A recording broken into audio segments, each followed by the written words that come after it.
Sa panahon ngayon, laganap sa internet ang mga impormasyong maaaring magmukhang totoo, ngunit sa huli ay isa palang panloloko. Kaya naman, narito ang aming ligtas steps para alamin kung real o fake nga ba ang nababasa mo sa internet. Tip number 1. Huwag magtiwala sa headline, basahin ang buong artikulo. Minsan, ang mga headline ay nakasisilaw at planong kuhanin ang atensyon ng mga tao, ngunit hindi ito palaging nagsasaad ng buo at tamang kwento. Tip number 2. Tingnan mabuti ang pinagmulan ng balita.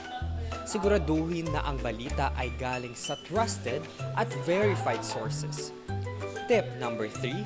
Mag-fact check gamit ang mga kilalang sites.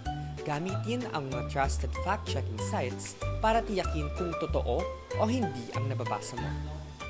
Tip number 4. Huwag mag-share ng hindi sigurado.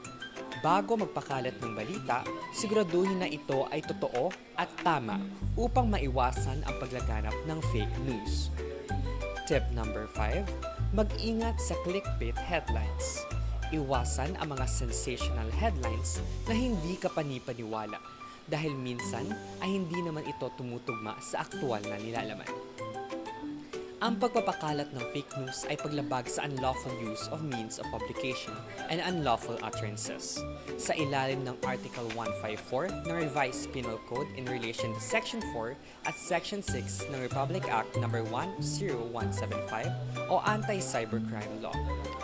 Tandaan, hindi lahat ng nakikita at nababasa ay tama at totoo. Maging alerto, alisto at mapanuri upang maiwasan ang paglaganap ng fake news. Real o fake, suriin natin.